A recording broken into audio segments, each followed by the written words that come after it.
Vamos a continuar con la segunda parte de lo que iniciamos ayer en la serie Renovados, que tenemos varias semanas. Iniciamos la semana anterior Renovados en justicia y verdad, o en verdad y justicia. Y quiero compartir, quiero que preparemos nuestro corazón, nuestra mente, y vamos a abrirla a la verdad de la palabra del Señor.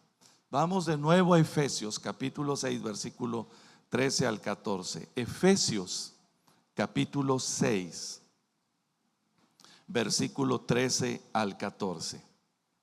Acá va a aparecer en pantalla, pero sería mejor que tú lo leas en tu Biblia.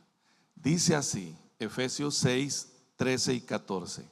Por tanto, tomad toda la armadura de Dios, para que podáis resistir en el día malo, y habiendo acabado todo, estar firmes. Estad pues firmes, ceñidos vuestros lomos con la verdad, y vestidos con la coraza de justicia. Gracias, Señor, por tu palabra. Gracias, Espíritu de Dios, por tu presencia, que es quien tú eres, quien nos revela, quien nos ilumina esta palabra en nuestro corazón. Te pedimos que lo hagas, Señor. Necesitamos que tu palabra sea viva en nuestra mente, en nuestro corazón, que nos renueve.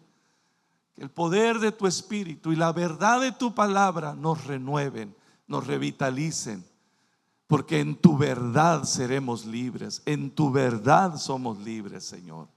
Gracias por tu verdad, pero gracias especialmente por la justicia perfecta que es Cristo Jesús. Tu justicia, Señor, nos cubre, nos protege. Tu justicia es nuestra coraza, nuestra protección. Gracias por tu justicia perfecta en Cristo Jesús. Amén y amén.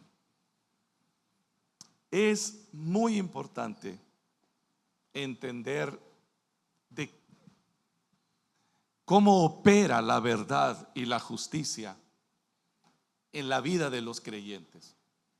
Por algo el apóstol Pablo, cuando nos ilustra la armadura de Dios, es decir, la protección, inició con el cinturón de la verdad y la coraza de justicia. Dos piezas elementales, como todas las demás que vamos a ver, pero estas dos piezas, el cinto de la verdad que ciñe nuestros lomos, qué importante es dejar entrar verdad a nuestro corazón. La verdad que hace libre no es la doctrina escrita en un papel. La verdad que nos hace libre no es lo que yo estudié.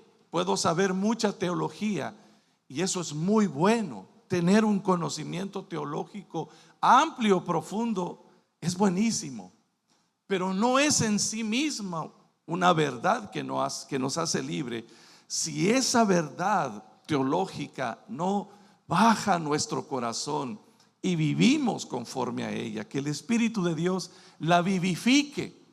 Es mejor una verdad teológica simple, pero que se viva, que un cúmulo de conocimiento teológico que no se vive. Es muy importante la teología, la doctrina. Es muy importante el entendimiento de la verdad, pero es más importante vivirla. Esta verdad es la que nos hace libre. Esta verdad que nos ciñe es la que transforma nuestro ser. La verdad que vivimos, en la que caminamos, la que experimentamos. Ahora, la justicia, vamos a ver de qué se trata esa justicia. Dice acá en pantalla que la verdad y la justicia siempre van unidas, ¿no? Siempre van juntas, lo decíamos desde la semana pasada. Me gusta cómo dice la versión NTV del versículo 14, Efesios 6, 14. La versión NTV dice: defiendan su posición poniéndose el cinturón de la verdad y la coraza de justicia. Mantengan su posición en Cristo, manténganse libres y pongan atención en el cinturón de la verdad, si está puesto en su armadura, y si la coraza de justicia también está en el lugar donde debe estar. Qué importante es entender este concepto de justicia, especialmente en una generación, la que vivimos hoy en día, donde hay tantos conceptos diferentes de justicia. Estamos viviendo en un tiempo de convulsión política, en un tiempo de convulsión geopolítica. Estamos observando las guerras, algo distantes de nosotros, pero no dejan de ser como vivimos en un mundo tan globalizado, ¿verdad? Y algo tan lejano de pronto puede afectarnos de manera muy especial. Hace unos 2 años que empezó la guerra Rusia y Ucrania, empezamos a escuchar, ¿verdad?, que Rusia decía: eso no es justo, lo que Ucrania está haciendo, en particular contra los países de la OTAN. No vamos a permitir que pongan sus bases aquí en nuestras fronteras. Y entonces actuaron en base a lo que ellos consideraron justo. Y entonces Ucrania, respaldados por la OTAN, también hicieron lo suyo, asumiendo que lo que hacían era en nombre de la justicia. Ahora vemos a Israel y a Irán y a los países que se han involucrado o se han pronunciado, y unos y otros dicen hacer las cosas en nombre de lo justo, de la justicia. Ayer en las grandes ciudades, en las ciudades más importantes de nuestro país y en muchos lugares más, se llevó a cabo la marcha por los derechos LGTQRYZ.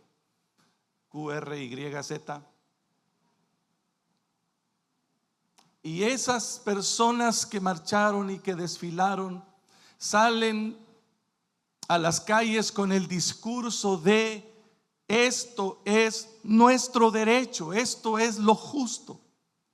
No nos pueden callar, tenemos el derecho de exigir que esta enseñanza se lleve a las aulas de las escuelas. A los niños desde pequeños se les enseñen los derechos que tenemos, porque es lo justo. Ahora, no vamos a entrar en esos detalles, no es el tema. Lo que yo quiero ilustrarle es: ¿se da cuenta qué diversidad de conceptos tenemos hoy en el mundo de lo que es justo y lo que no es justo? Desde el hogar que está en crisis, desde los esposos que están sufriendo las diferencias, que se están enfrentando entre ellos. Unos dicen: es que lo que tú haces no es justo, y la otra persona dice: no, es que tú eres el que está equivocado, no es justo, no se vale.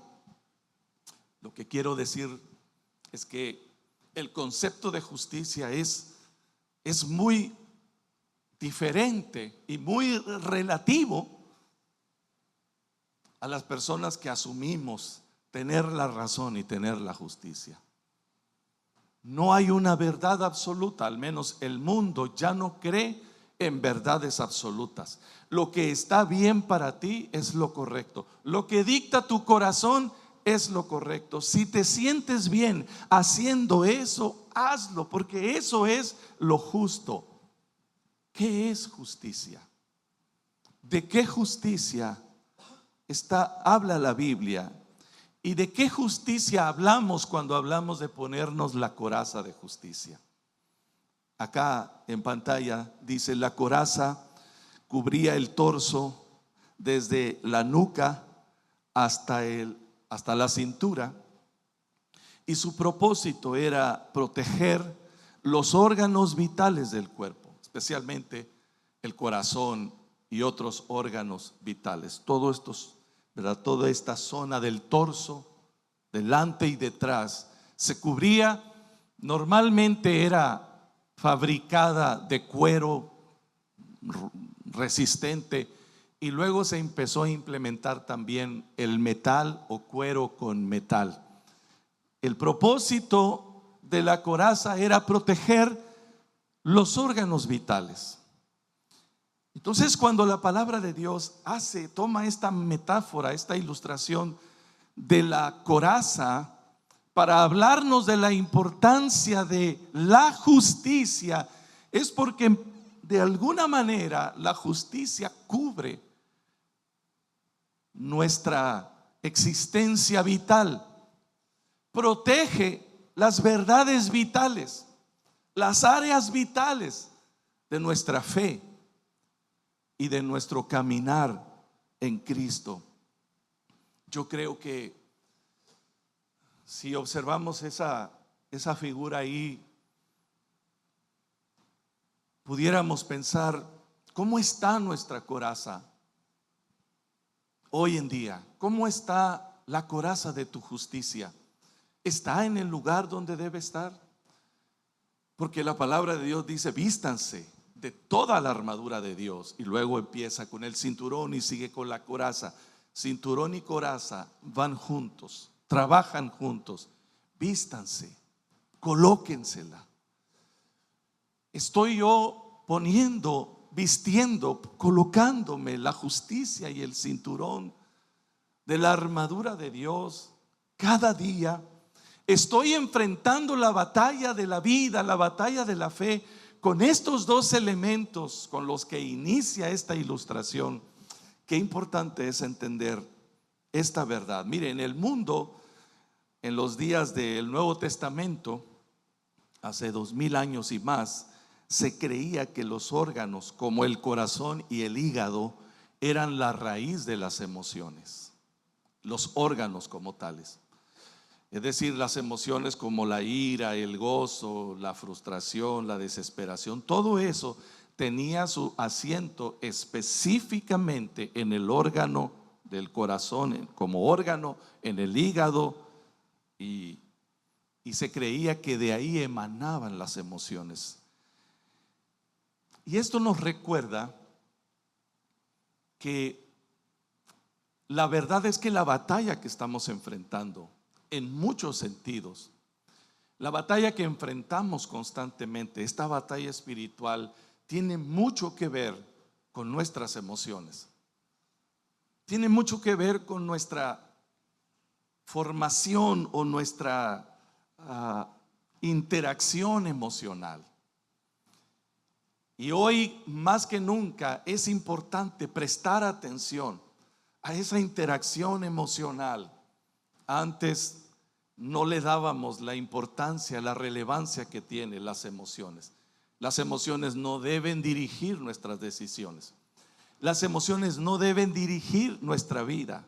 Sin embargo, es importante entenderlas, porque las emociones son como la ventana que nos permite ver hacia adentro. ¿Qué está pasando en el corazón? ¿Qué está pasando dentro de nuestro interior? Y de alguna manera nos permite entender lo que Dios puede hacer. Dios nos hizo con esa característica emocional y están ahí por una razón. ¿Pueden ser engañosas las emociones? Sí, pero tienen un propósito. Nos permiten expresar lo que está dentro, cómo nos sentimos, ¿verdad?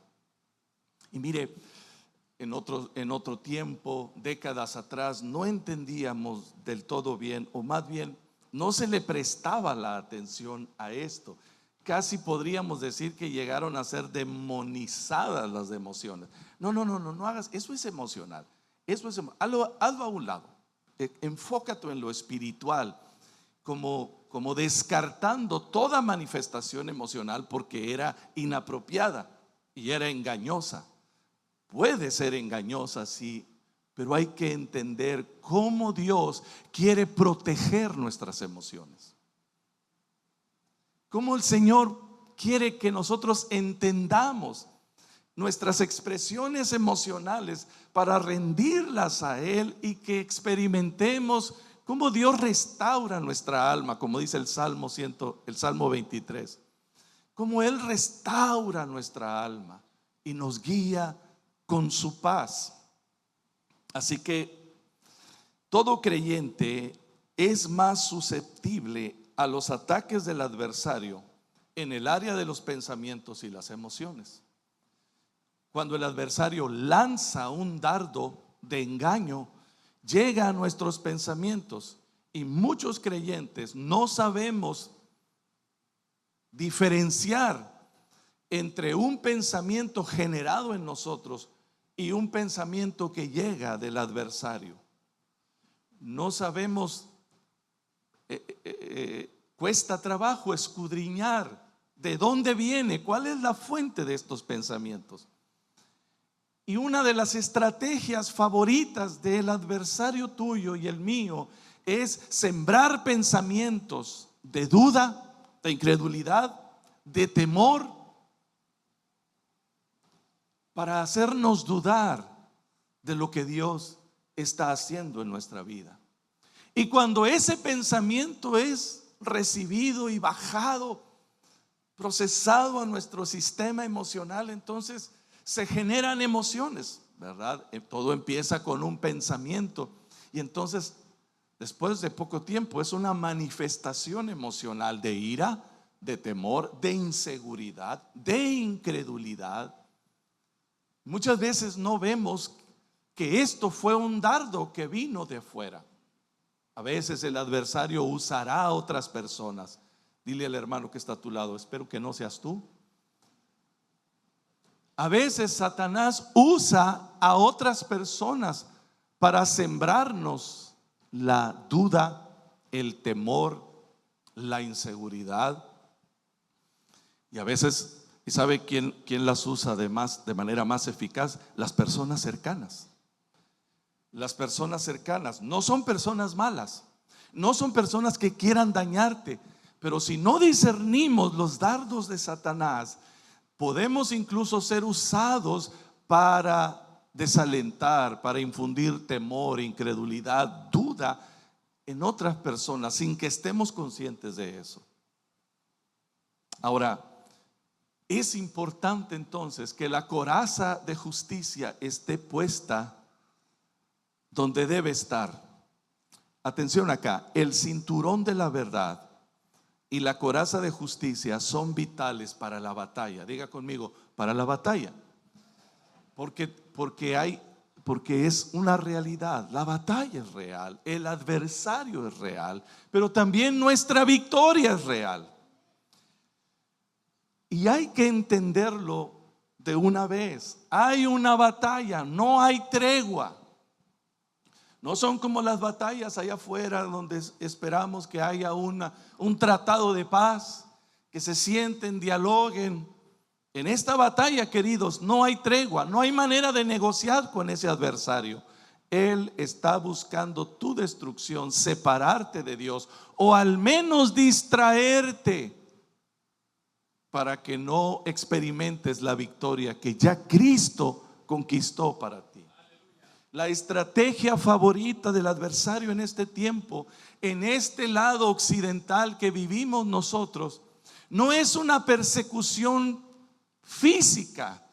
No vamos a ver al diablo en persona queriendo destruirnos. Es más sutil y por lo tanto más peligrosa. Y la mayoría de los cristianos estamos viviendo los embates de este adversario de manera sutil, y busca distraernos, busca mantenerte distraído, ajeno a la realidad de que la batalla, queridos, es real, y que está en juego mi hogar, mi familia, mi descendencia y también mi fe y la vida eterna. Eso es lo que está en juego. Constantemente seremos asediados con falsas creencias, con malos deseos, con malos pensamientos. Y amigos y hermanos, nuestros pensamientos y nuestras emociones son el motor de nuestra vida. Es decir, así como creemos, así vamos a actuar. Así como creemos, así vamos a actuar. Se le llama también a esto las presuposiciones básicas o la cosmovisión de cada persona. A veces no estamos conscientes, pero todos nosotros estamos conformados con un sistema de presuposiciones básicas. No siempre son conscientes, pero actuamos en base a lo que creemos. Ya están precargadas, preconfiguradas, y a veces no cuestionamos esa forma de actuar porque no cuestionamos la forma de pensar. ¿Cómo pensamos así? La Biblia lo llama argumentos. Son fortalezas que se levantan en contra del conocimiento de Cristo. Y Él está buscando que esos argumentos sean renovados. El Señor quiere que sean rendidos ante su palabra. Y créeme, cuando venimos a Cristo y experimentamos la verdad de su salvación, el poder de su redención, algunas de esas presuposiciones básicas están ahí y no han sido tocadas. Y lo que hace la verdad de Dios es confrontar esos argumentos. Es como la tierra cuando es barbechada, ¿verdad? Remueve la tierra y saca a la superficie lo que estaba ahí abajo y lo expone a la luz de la verdad de Dios para que sea cambiado, para que sea transformado. Y lo que está ocurriendo en la vida de todos nosotros, cada vez que somos expuestos a la verdad de la palabra de Dios, es el barbecho de Dios, como el profeta Oseas decía. Es la obra del Espíritu Santo trayendo los argumentos que están ahí abajo y sacándolos a la luz para ser tocados y para ser renovados y a veces reemplazados por la verdad de Dios. ¿Están aquí conmigo? Y necesitamos permitir que eso pase. Y hay algunos argumentos que nos aferramos a ellos, que no queremos soltar. Ahora bien, ¿por qué es importante entender el poder de la justicia de Dios? Porque cada uno de nosotros hemos formado, consciente o inconscientemente, argumentos que llegan a ser una coraza que no es la justicia de Dios. Todos nosotros, quizás por necesidad, formamos una coraza, una armadura con nuestros argumentos. Es que yo creo así, es que esta es mi forma de pensar. Y casi siempre nuestra forma de pensar y de reaccionar es en base a las experiencias que tuvimos. Es en base a cómo nos fue en la feria, es que levantamos esos argumentos y se hacen como una coraza.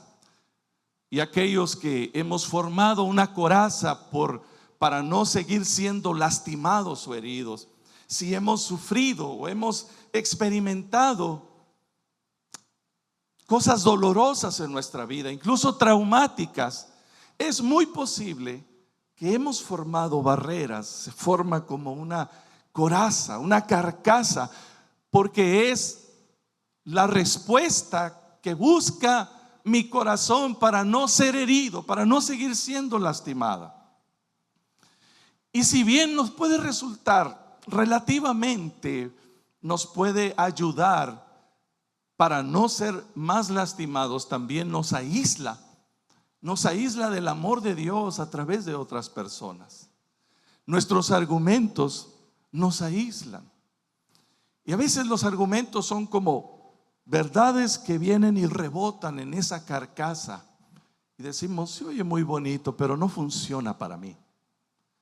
Eso que menciona se oye muy bien, pero yo he vivido otra realidad. Mi historia es otra. Y lo que hacemos es aferrarnos a esa justicia propia. Y muchas veces abrazamos ese argumento porque decimos, es que el que ha sufrido soy yo, el que ha tenido la experiencia soy yo. Nadie puede entenderme porque lo que yo he vivido no lo ha vivido nadie más. Y puede ser cierto, pero es ahí donde necesitamos la justicia de Dios, la verdad de Dios. ¿De qué justicia estamos hablando? Dile a la persona que está a otro lado de ti, dile, ¿De qué justicia estamos hablando, mi hermana? La palabra justicia aparece entre 360 o 380 veces en toda la Biblia. De esas 260 o casi 270 veces aparece en el Antiguo Testamento, y cerca de 100 veces, 97 para ser exactos, aparece en el Nuevo Testamento. Desde el Antiguo Testamento, la palabra tzedek o tzadak, depende de cuál sea la escuela que lo traduzca o lo translitere, la raíz hebrea tzedek o tzadak significa lo que es justo, lo que es correcto, lo que es apropiado. En cierta manera, implícitamente también lo que es puro, honorable, pero se refiere a lo que es apropiado, justo. Y la primera vez que aparece esta palabra justicia en el Antiguo Testamento es allá en Génesis capítulo 15, cuando Dios le habla a Abraham y le dice: en tu simiente serán benditas todas las naciones. En tu simiente serán benditas todas las naciones. Y dice el versículo 6 que Abraham creyó esa promesa. ¿Y qué pasó? Le fue contada por justicia. Lo que Abraham creyó, la justicia no fue que Abraham salió y se esforzó de allá, salió de Ur de los caldeos, pasó por Aram y luego bajó a la tierra de la promesa, donde Dios le habló y le dijo: esta tierra es para ti, yo te la voy a entregar y serás bendición, te bendeciré y serás bendición, y en tu simiente serán benditas todas las familias de la tierra. Lo que fue justo, la Biblia, la primera ocasión que la Biblia menciona la palabra justicia es: Abraham creyó. Diga conmigo: Abraham creyó y le fue tenido por justicia.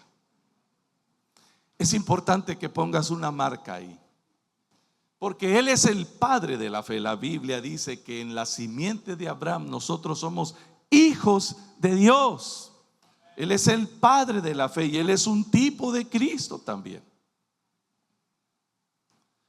Abraham creyó a Dios y le fue contada por justicia, no su esfuerzo, no su valentía, porque fue y peleó. En el capítulo 14 habla que fue y peleó contra los moradores de la llanura de Sodoma y Gomorra, y recuperó a Lot, su sobrino, porque había sido tomado cautivo, y lo trajo con valentía, con arrojo. Eso no fue tomado por justicia, ese acto heroico. Luego sale a su encuentro el rey de Sodoma, pero también otro personaje mítico, misterioso, Melquisedec. En el capítulo 14 de Génesis aparece este personaje que hasta la fecha sigue trastornando a los teólogos. No sabemos de dónde salió. Es un tipo de Cristo, Melquisedec, rey de justicia, Melquisedec. Hebreos dice Melquisedec que no tiene rastro genealógico, pero está ahí, el rey de justicia. Es la representación de la justicia de Dios, y Abraham le honró, le entregó, le dio los diezmos de todo y adoró en presencia de este personaje, el rey de justicia. ¿De qué justicia estamos hablando? Hay otro término, uno de los nombres que tiene en el Antiguo Testamento Dios es Yahvé Tzidkenu, el Dios de mi justicia. Uno de los nombres como Jehová Rafa, Jehová Elohim, el Señor que suple, el Señor que sana. Este es el nombre Tzidkenu. Tzidkenu es el Dios de mi justicia. Es uno de los nombres propios del Señor. Diga conmigo, la justicia de Dios. O más bien, Dios es mi justicia.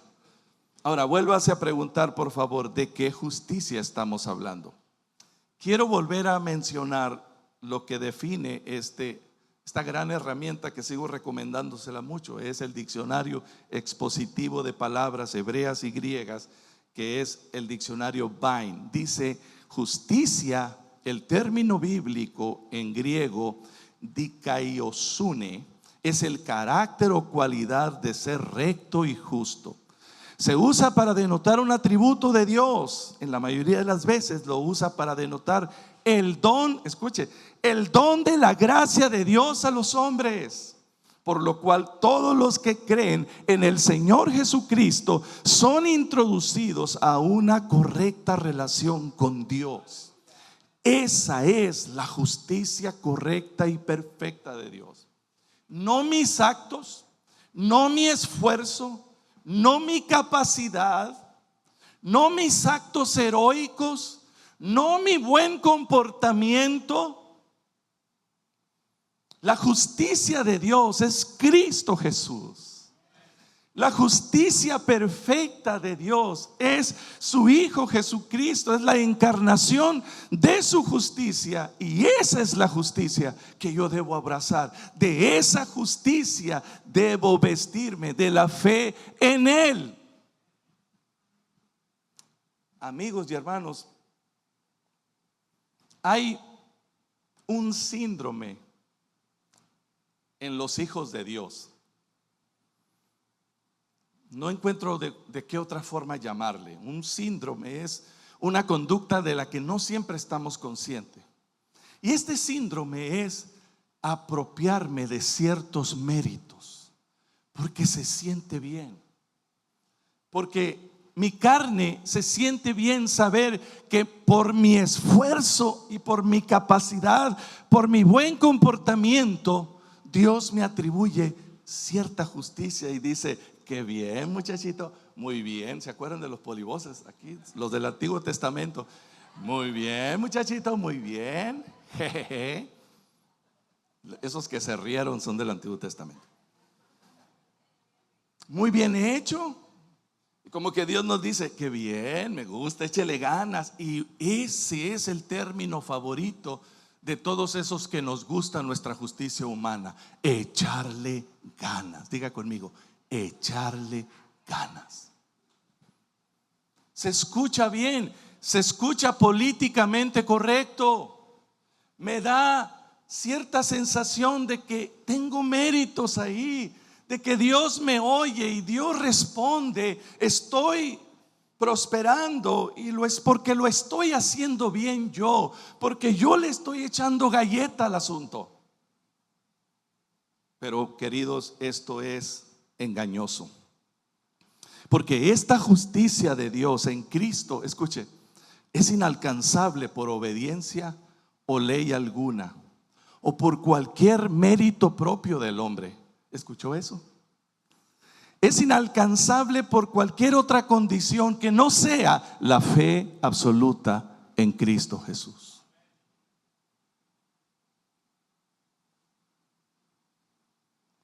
Los hermanos de la fe reformada nos señalan en alguna manera y nos dicen: cuidado, hermanos pentecostales, porque ustedes peligrosamente se acercan no en la doctrina escrita, sino en la conducta, en la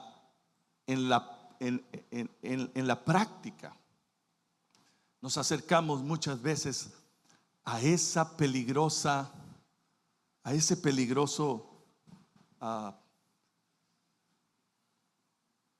terreno de querer agradar a Dios por nuestro esfuerzo humano. Y yo creo, me gusta mucho esta ilustración. Mire, aquí va a haber una ilustración y va a identificar esta parábola del Señor Jesús. Lucas 18, 9, 14, ahí está el fariseo, el publicano. Y dice Lucas 18 del 9 al 14, no está en pantalla, escúchelo. Jesús dijo, él está contando esta historia a unos que confiaban en sí mismos como justos y menospreciaban a los otros. Dijo también esta parábola: dos hombres subieron al templo a orar, uno era fariseo y el otro era publicano. El fariseo, puesto en pie, oraba consigo mismo de esta manera. ¿Oraba con quién? Consigo mismo, de pie, y decía: Dios, te doy gracias porque no soy como los otros hombres, ladrones, injustos, adúlteros, ni aun como este apestoso publicano. Ayuno 2 veces a la semana, doy diezmos de todo lo que gano. Versículo 13. Mas el publicano, estando lejos, escuche, no quería ni aun alzar los ojos al cielo, sino que se golpeaba el pecho diciendo: Dios, sé propicio a mí, pecador. Os digo que este descendió, Jesús dice, él descendió, este último, el publicano, descendió a su casa justificado antes que el otro, el fariseo. Porque cualquiera que se enaltece será humillado, y el que se humilla será enaltecido. Ahora, cuando escuchamos la palabra publicano, tiene una connotación negativa de este lado ahora.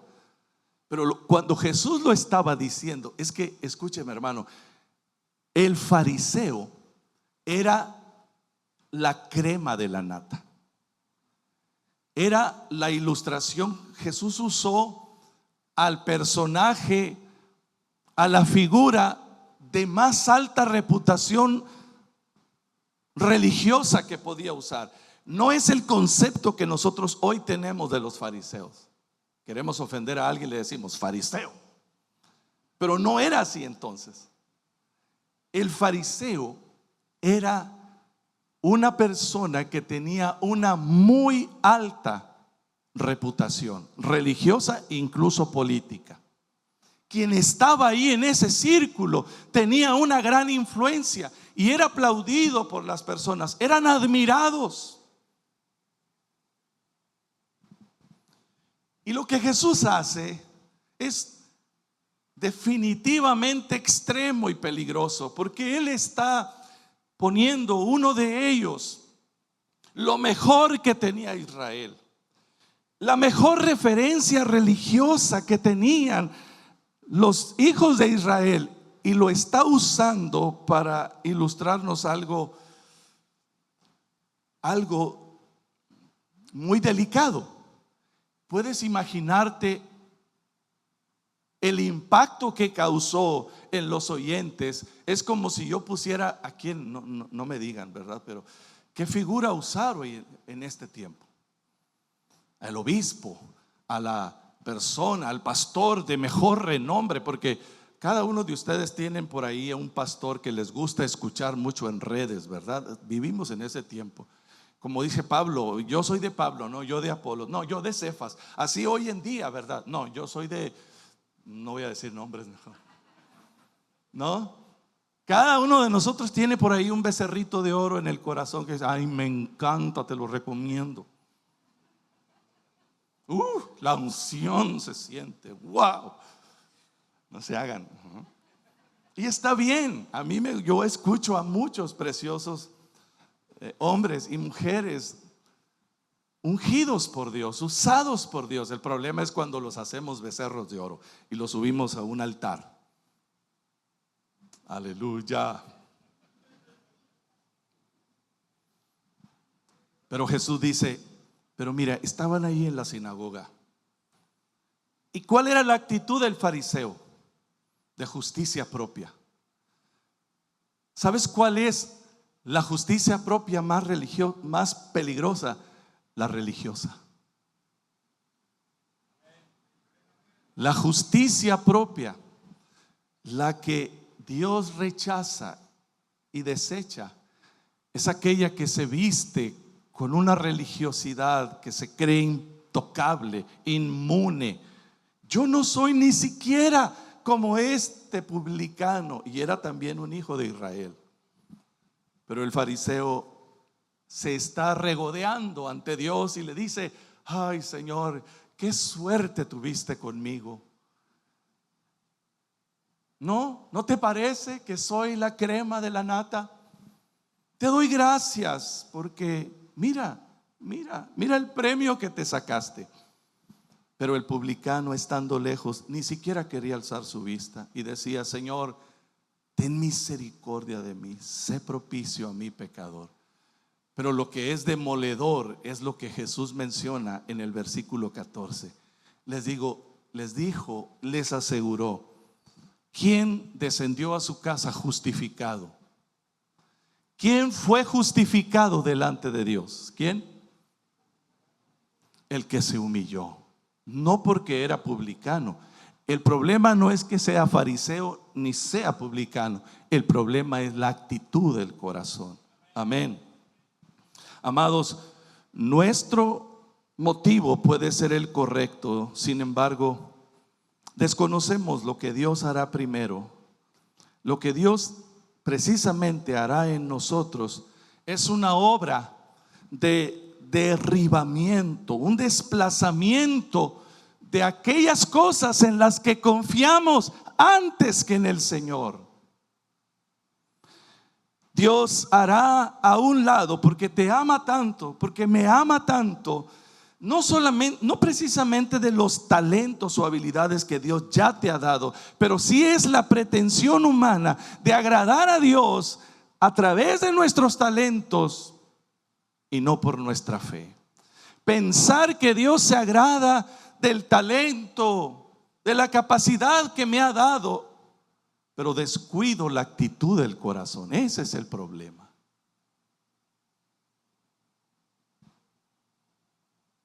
El publicano no tenía méritos humanos. Todo lo tenía en contra. Todo le jugaba en contra. Y estaba ahí diciendo: mi justicia, Señor, es basura a tus ojos. Sé propicio a mí. Es decir, ten misericordia. Sé propicio a mí. Atención acá. La justificación por la ley de las obras se instala en el corazón de las personas porque les otorga la satisfacción de atribuirse cierto mérito por los resultados. Y amados, nuestras habilidades y logros llegan a ser un estorbo para Dios cuando confiamos en ellas en vez de depender y confiar de Dios. ¿Cuántos pastores he escuchado? Quizás algunas veces yo mismo he caído en esa trampa, es decir: hermanos, yo ya tengo 40 años de ministerio, ¿verdad? Aleluya. Y he estado aquí y he estado allá. Y Dios me usa, pues no es por nada, ¿verdad? Pues tantos años, tanta experiencia. Y la gente: amén. Se oye bonito, incluso se oye políticamente correcto, pero eso no agrada a Dios. Amén. Esa no es la coraza de justicia. Romanos 3:12, 3:10 y 12 dice, como está escrito: no hay justo, ni aún uno. Diga conmigo: ni aún uno. No hay quien entienda, no hay quien busque a Dios. Todos se desviaron, a una se hicieron inútiles. Ay, Señor, qué término. No hay quien haga lo bueno, no hay ni siquiera uno. Y esto Pablo lo toma, dice, como está escrito, viene del Salmo 14 y del Salmo 53. Todos se descarriaron, se desviaron. Entonces, no hay justicia humana la cual Dios pudo usar para redimir a la humanidad. Tuvo que enviar a su Hijo unigénito. Y dice la palabra del Señor en Efesios capítulo 4. Mire, qué poderoso es esto. Efesios capítulo 4, versículo 22. En cuanto a la pasada manera de vivir, ahí está en pantalla, ¿verdad? Sí, Efesios 4, 22. En cuanto a la pasada manera de vivir, despójense del viejo hombre que está viciado conforme a deseos engañosos, y renovaos en el espíritu de vuestra mente, renueven su mente, versículo 24, y vístanse del nuevo hombre, creado en justicia y santidad de la verdad en Cristo Jesús. Diga conmigo, la justicia de Dios es Cristo. Y perdone por bombardearles con tanta Biblia, pero no puedo dejar de mencionar. Ahora vamos a Romanos capítulo 3, versículo 21. Romanos 3, 21 al 27 aparece en pantalla. Pero ahora, aparte de la ley, es decir, separado de la ley, se ha manifestado la justicia de Dios, testificada por la ley y por los profetas.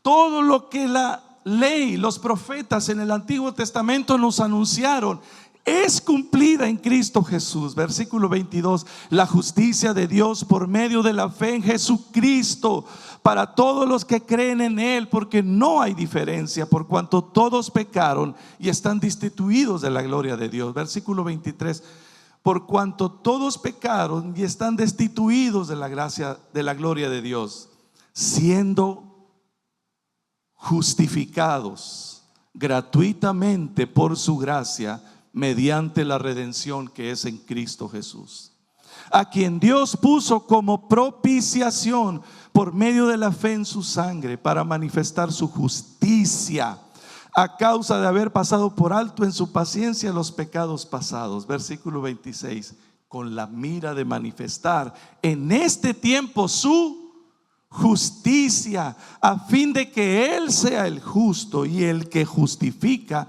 al que es de la fe en Jesús. Versículo 27, ¿dónde está la jactancia? Queda excluida, dice Pablo. No hay lugar para jactarme yo en mi humana capacidad. No hay lugar para méritos propios. ¿Por cuál ley queda excluida? ¿Por la de las obras? No, sino por la ley de la fe. Ahora, esto doctrinalmente se oye maravilloso. El asunto es vivirlo, experimentarlo. Cuando llega el dardo del adversario a tu mente y que te dice: ah, muy cristianito ahora. Qué bonito te viste cantando allá y levantando las manos, y le acabas de gritar a tu mujer. Qué bonito te miras, qué bonita te miras allá en la iglesia adorando, pero no estás honrando a tu esposo. Le has gritado a tus hijos. Y entonces empieza la lucha, porque dejamos de mirar la justicia de Cristo y empezamos a mirarnos a nosotros mismos. Y decimos: es verdad, no le estoy echando ganas, es verdad. Y de pronto vemos como que Dios frunce el ceño y nos mira feo y nos dice: sí, no le estás echando muchas ganitas, estoy enojado, como decía Trump en estos días. I'm not happy with that. No estoy contento, les decía a Israel y a Irán. No estoy contento con ustedes, papi está enojado. Pero Dios no es así. Él no te mira con el ceño fruncido, Él te mira con amor. Y Él anhela que mires la perfección de Cristo, no tus méritos. Porque cuando abraces su justicia, me gusta la palabra en inglés embrace, que es abrazar y apropiarte de ello. Cuando decimos en español abrazar, queremos decir es eso, ¿verdad? Es embrace, abrazarlo y apropiarte. Esto es mío, ¿verdad? Esto es mío, es de Dios para mí.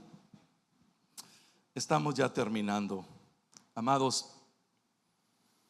El adversario va a atacarnos evitando que descansemos en la justicia de Cristo. Él tratará de hacernos creer que aún nos falta un poco para ser cristiano. Te faltan 2 rayitas, mijito. Te falta echarle muchas ganitas. Todavía no eres. Alguien dice: hay poder en Cristo. Señor reprenda al diablo.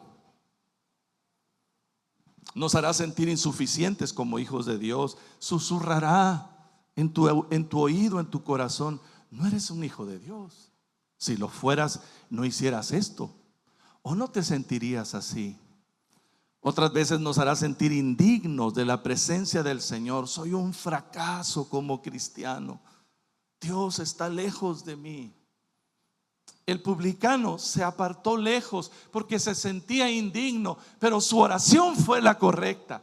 Su ubicación estaba lejos, pero su actitud fue la correcta. Señor, sé propicio a mí.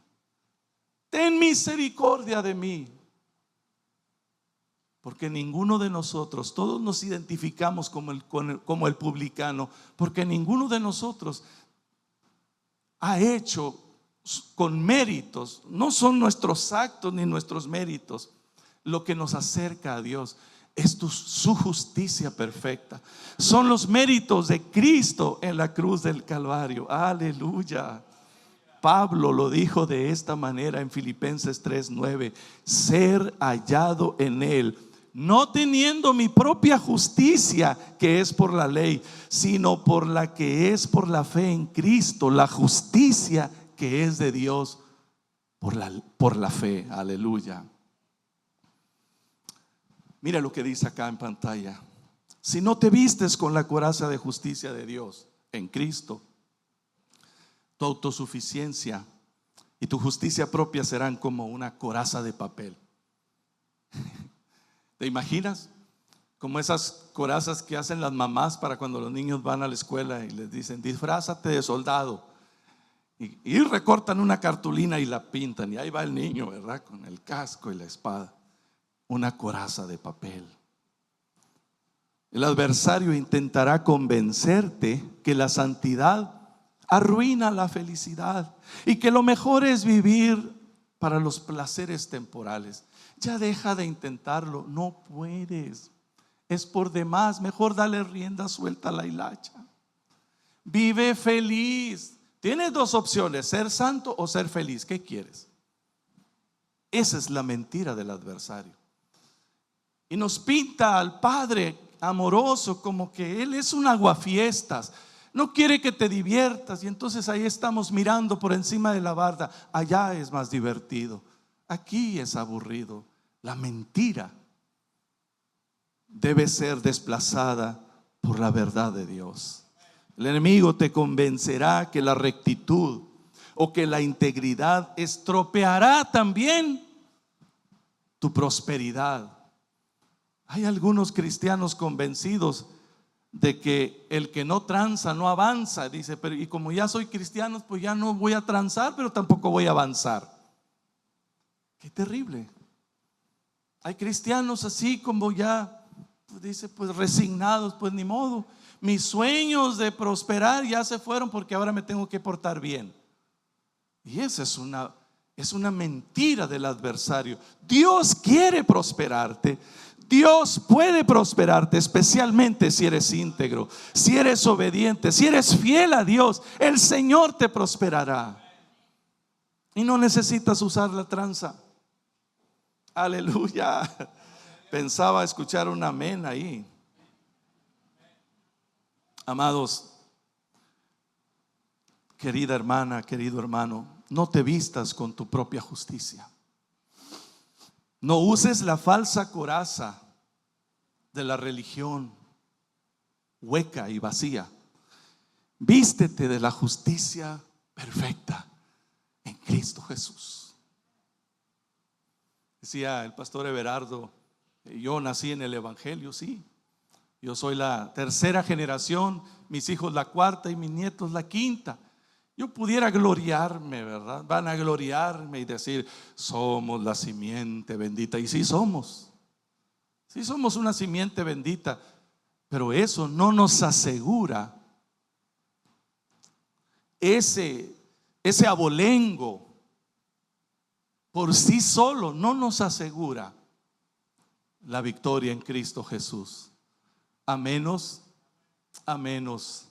que le rindamos al Señor de corazón, con humildad y con obediencia toda nuestra vida. Ponte cada día la justicia de Cristo, la justicia de Dios en Cristo Jesús. Esa coraza es perfecta para cubrir tu corazón. Y cuando venga el adversario y atacarte con pensamientos de duda, de desánimo, de incredulidad y de temor, ponte esa coraza de justicia y dile: Señor, ahí te hablan. Esa llamada, ese mensaje que está entrando es para ti. Porque yo soy hijo, hija de Dios. Y la identidad, mi valor y mi identidad está afianzada en Cristo Jesús. Abraza, acepta, recibe esta identidad de hija, de hijo. Colócate su justicia, no la tuya propia. Colócate la coraza poderosa en Cristo Jesús. Póngase de pie, por favor. Al Señor sea toda la gloria. Es posible que haya aquí algunos que hemos estado luchando con esos dardos. ¿Saben? No hace mucho tiempo, y les he comentado a algunos de ustedes, no hace mucho tiempo el Señor me dijo: esa coraza que traes no es la mía. Y yo así como que le dije: excuse me. Y el Señor me mostró esto: has estado confiando más en tu integridad que en mi justicia.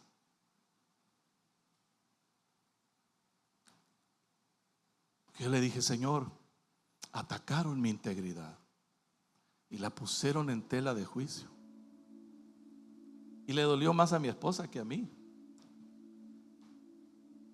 Le tocaron a su ídolo. Idólatra. Y el Señor habló a mi corazón y me dolió. Y me dijo: ¿sabes por qué te duele? Porque esa coraza que ellos atacaron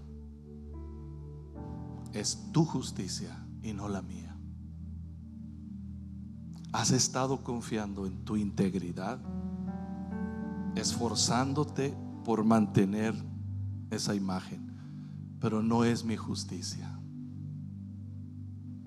Y ahí me arrodillé y le dije: Señor, es verdad, perdóname.